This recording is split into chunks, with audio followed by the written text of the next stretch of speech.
Boa tarde, estamos na presença do Júlio Langa, nos estúdios da RFI. Muito obrigado por ter vindo até cá. Vamos falar de um simpósio que vai ter lugar em Maputo, será no mês de abril. Você é o coordenador nacional da OPEN, que é a rede Homem pela Mudança. Pode contar-nos, em traços gerais, o que é que vai acontecer em Moçambique no final do mês de abril, num evento que vocês vão estar a co-organizar? Boa tarde e muito obrigado pela oportunidade de partilhar um pouco do nosso trabalho aqui na RFI. No final de abril, nós vamos ter um simpósio da Aliança Men Engage África. Pela segunda vez em África, não é? A primeira tendo sido na África do Sul, portanto agora será em Moçambique e na sua capital. Exatamente. E nós, como Rede Open, como disse, eu faço parte da Rede Open, somos membros desta aliança.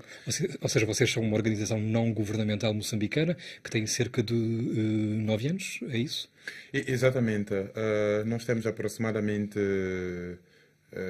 8 anos e fazemos parte tanto da Aliança Men Engage, que é composta principalmente por outras organizações da sociedade civil, outras redes similares à OPEM, presentes em outros países africanos, mas também em vários outros países do resto do mundo. Aliás, já houve encontros planetários no Rio de Janeiro, em Nova Delhi, nomeadamente, que esses tinham uma vocação mundial, não é? Este de Maputo terá uma vocação essencialmente africana, não é? Exatamente. Já houve simpósios no Rio de Janeiro, já houve simpósios em Nova Delhi, como disse, mais recentemente, em 2014. E este que vamos ter em Maputo no final de abril é a segunda edição dos simpósios africanos. Portanto, a OPEN vai, portanto, acolher com a Universidade Eduardo Mondlane, que é a grande universidade pública moçambicana, este evento. Exatamente, numa parceria com a Universidade Eduardo Mondlane, principalmente através da Faculdade de Letras e Ciências Sociais, mas também com tanto a colaboração de várias outras organizações da sociedade civil moçambicana que trabalham em diferentes temas que estão relacionados com os assuntos que serão discutidos no simpósio Fórum Mulher, que é a maior rede feminista em Moçambique, o ROSC, que é uma das organizações que trabalha muito nos direitos da criança e por aí em diante. E este simpósio tem diferentes objetivos. Um dos principais objetivos do simpósio é partilhar o impacto do trabalho que vem sendo feito não só pelos membros da Aliança Men Engage África, portanto, organizações como a OPEM, mas também outras entidades que têm feito diversos tipos de intervenção no continente africano, e estamos a falar de intervenções que especificamente abordam as questões de género, as questões de justiça de género, questões de saúde, questões de tanto não violência, conflitos, por aí em diante, e são questões que, tanto nós vamos partilhar o impacto do nosso trabalho do ponto de vista do que tem sido feito junto da população masculina. Quais são as conquistas que têm acontecido, quais são os progressos que têm se registrado, quais são portanto, os ganhos, os avanços que existem, porque apesar de haver muitos desafios, conforme todos nós sabemos, também há alguns progressos que é preciso partilhar e continuar a encorajar. Isto também tem a ver com, de alguma forma, desconstruir-se os estereótipos relacionados com a virilidade, com a masculinidade, sobre o papel do homem na sociedade para prevenir, inclusive, a violência conjugal, não é? A violência em relação ao género, a violência em relação às pessoas LGBT. Portanto, falar-se da masculinidade e da virilidade, desconstruir a forma como muitas vezes ela é equacionada, ela é vista, não é? Exatamente. Isso também faz parte, esse aspecto também faz parte dos objetivos do simpósio. Ele pretende reforçar o diálogo político, digamos assim, no nível do continente, à volta dessas questões. tantas questões de masculinidade, a responsabilidade que os Estados africanos devem assumir na prevenção de toda e qualquer forma de discriminação, portanto, contra os seus cidadãos. E nós notamos que há várias discriminações que também são alimentadas pelas noções que nós temos do que significa ser homem. Nós notamos que, tanto há concepções muito comuns, né, do que significa ser homem em muitos dos nossos países africanos, que não são inclusivas, que de alguma forma contribuem para a reprodução de uma série de injustiças. E quando falamos especificamente da questão da diversidade sexual, dos direitos das pessoas homossexuais, gays, lésbicas, por aí em diante, tanto ali é onde nós temos um dos grandes desafios, mas também quando falamos da discriminação que acontece em relação a mulheres, né, especificamente o papel muito secundário que portanto, é que as mulheres são frequentemente relegadas, né? Ou seja, isso tem que ver também com a distribuição de tarefas, o papel do homem, da mulher no casal, na sociedade, sobre aquilo que o homem é bem visto se fizer ou é mal visto se fizer, não é? Exatamente. O homem vai ser sempre premiado pela forma como ele posiciona-se em relação portanto, a um conjunto de questões do dia a dia, por exemplo. Se um homem, em muitos contextos africanos, se um homem for visto com uma criança nas costas, por exemplo, a levá-la para cuidados médicos, poderá haver sempre questionamentos, né? Desde o momento em que ele sai de casa até chegar sobre a sua virilidade, que deveria deixar essa tarefa para uma outra pessoa, para uma mulher, nomeadamente. Exato, ele vai passar por vários julgamentos. Vai passar por um julgamento dentro da sua própria família, vai passar por um julgamento dos vizinhos, das pessoas nas ruas, vai passar por um julgamento na própria unidade sanitária, né? Muitas vezes as pessoas vão questionar o que é que se passa consigo, há alguma coisa errada, onde é que está a sua parceira, e por aí em diante. O mesmo podemos dizer se um homem, por exemplo, optar por, portanto, participar em outras atividades de cuidados que não são comumente vistas como parte das responsabilidades masculinas, né? Toda a questão dos cuidados, por exemplo, a cozinhar, uma atividade simples como preparar as refeições, toda a questão como fazer limpezas da casa, por aí em diante. E, portanto, há um conjunto de critérios muito comuns que são utilizados para definir o que é um homem. E muitas vezes os homens estão sempre a ser julgados contra esse tipo de... Portanto, em relação a esse tipo de... com base nesse tipo de critérios. E o que acontece é que, tanto esse padrão empurra muitas vezes também os homens para que assumam certos comportamentos que não são construtivos dentro da sociedade, porque as normas do que significa ser homem são bastante fortes e muito presentes no dia a dia, tanto das nossas sociedades. Olha, por exemplo, para questões como o consumo de álcool, por exemplo. Há muitos trabalhos em muitas comunidades em que nós trabalhamos, no caso de Moçambique, mas também em muitos outros países africanos em que estão presentes membros da Men Engage, da Aliança Men Engage. A questão do álcool tem sido muito recorrente como um problema portanto, que afeta os homens, né? O consumo excessivo de o homem ser incitado, incentivado a consumir álcool, porque se o fizer isso é sinónimo de masculinidade, de afirmação da sua virilidade, não é? Exatamente. A questão também, por exemplo, da utilização da violência como forma de abordar Legitimar-se a violência. conflitos, exatamente, como forma de afirmar-se como homem, né? Como forma de impor, portanto, uma certa ordem, um certo padrão. A questão, por exemplo, das parcerias, né? Sim.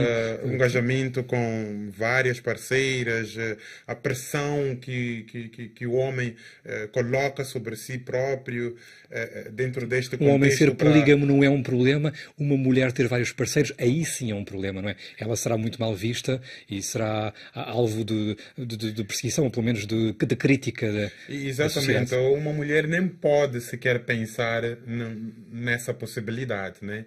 Não está autorizada do ponto de vista das normas. Não pode sequer lhe ocorrer essa ideia. Mas, sim. Contrariamente ao homem, né? A sexualidade masculina é muito encorajada, né? O exercício da vida sexual. A promiscuidade. Exatamente, é encorajado uma certa. Há muita liberdade, portanto, Ou seja, promiscuidade, sexual que é estimulada. negligência em relação a tratamentos médicos, negligência, por exemplo, em relação a testes do vírus da imunização humana, o HIV, o VIH, como se quiser. Também, exatamente. Nós temos encontrado que por causa destas concepções muito fortes do que significa ser homem, há uma tendência de menor procura de serviços preventivos de saúde. Tanto em relação às mulheres. Comparativamente às mulheres.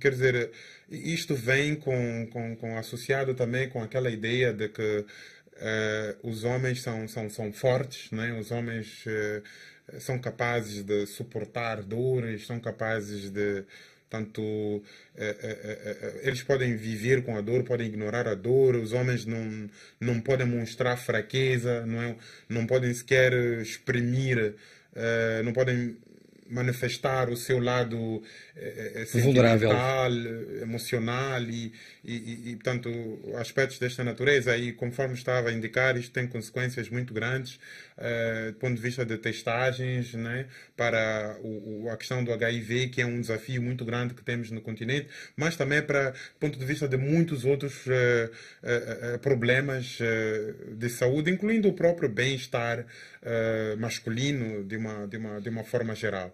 Então, são várias questões que se colocam em relação à masculinidade, em relação ao que significa ser homem. São várias questões. É verdade que tanto esta dimensão da masculinidade também tem que ser lida na sua relação com vários outros elementos, várias outras variáveis que nós temos presentes nas nossas sociedades. Incluindo a luta contra a violência conjugal, não é? Exatamente. Violência de género, violência contra as classes LGBT, não é? Exatamente. Mas nós, enquanto Men Engage, consideramos que é importante, portanto, que exista cada vez mais intervenções, portanto, de forma a desafiar estas concepções de que estamos a falar.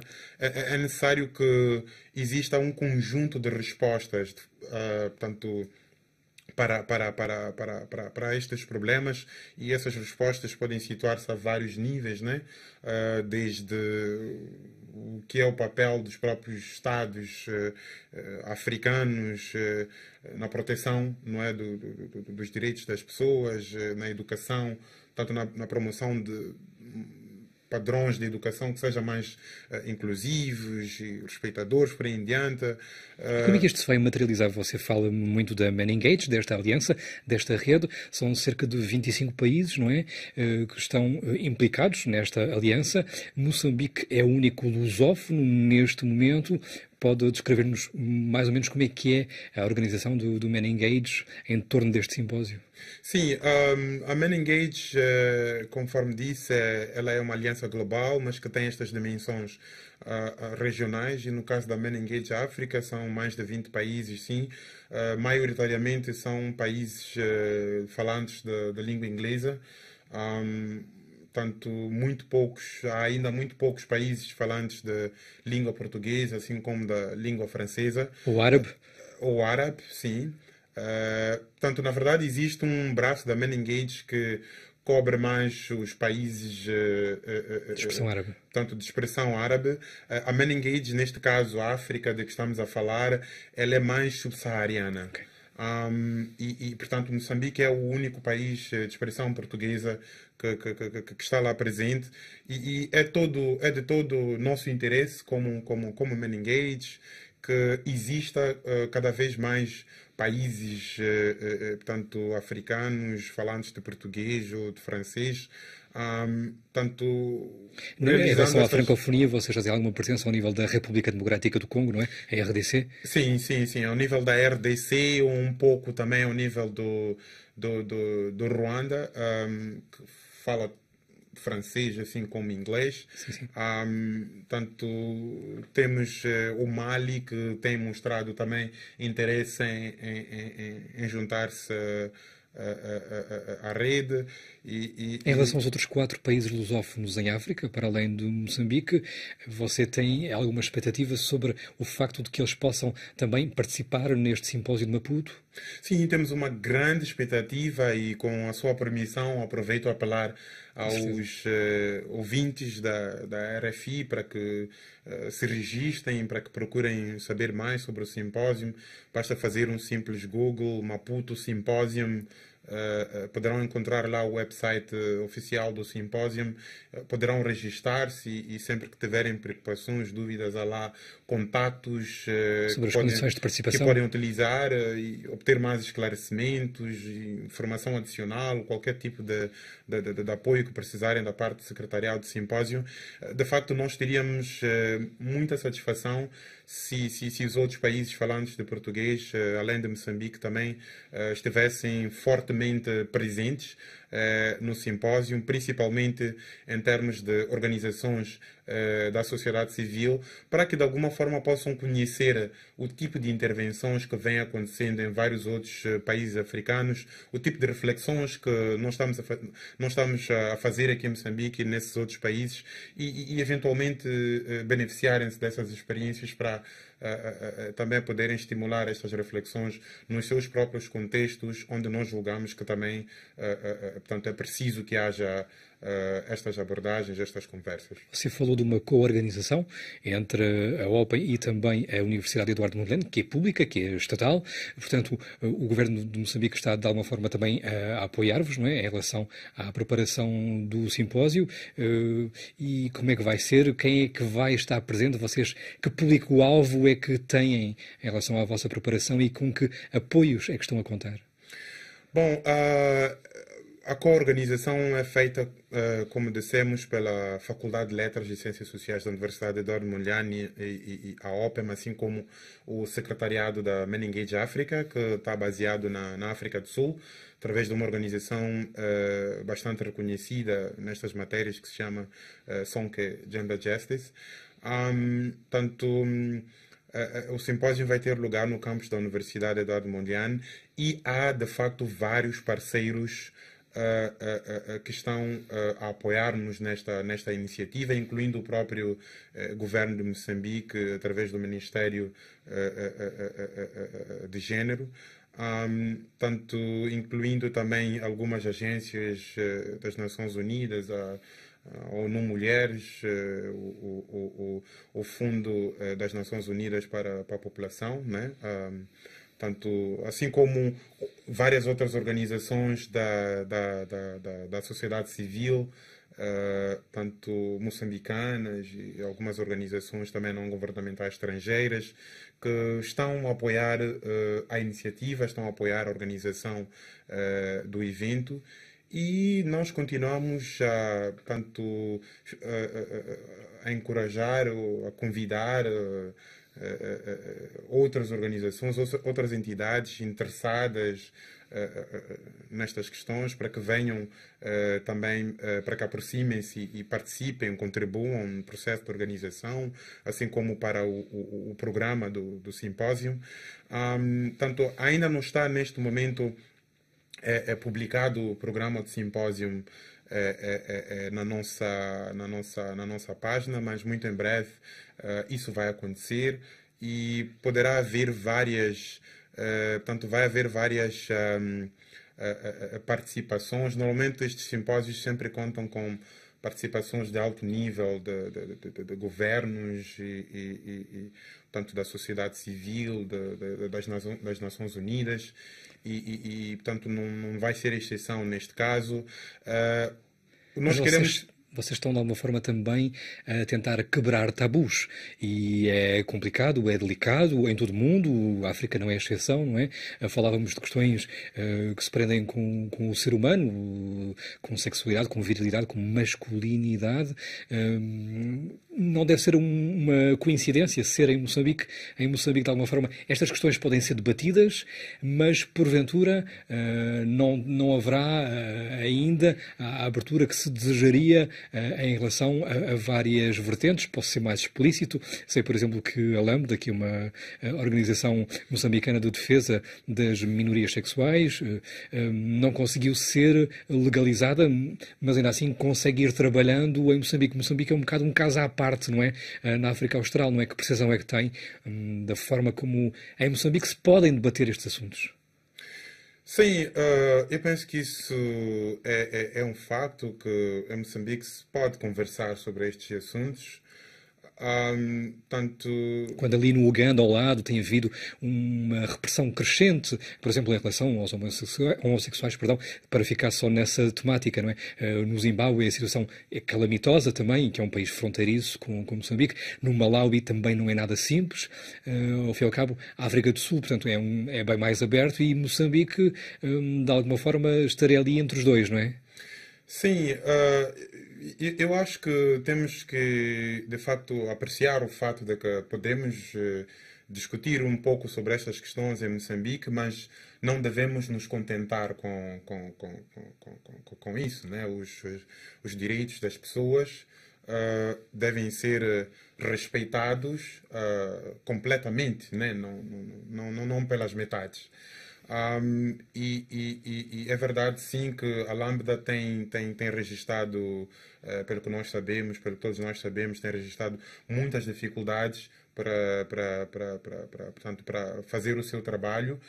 E o nosso sentimento, a nossa posição, quer como Open, quer como Men-Engage, é muito clara, não é? Portanto, essas dificuldades que muitos governos africanos colocam ao trabalho, ao exercício dos direitos das pessoas LGBT, não são aceitáveis em nenhuma circunstância. As pessoas LGBT são cidadãs do nosso continente, são nossos irmãos, são nossas irmãs, e têm tantos direitos quanto nós temos. E nós na Men-Engage temos já desde alguns anos emitido posicionamentos muito claros em relação a essa questão. Temos abordado os mecanismos, alguns dos mecanismos regionais, tanto à volta dessa questão. Temos incluído... Muito obrigado, Júlio Lenga. Vamos ter de ficar por aqui e desejar então boa sorte para o simpósio que vai ter lugar de 23 a 27 de abril em Maputo. Obrigado por ter vindo aqui à RFI. Tá, obrigado.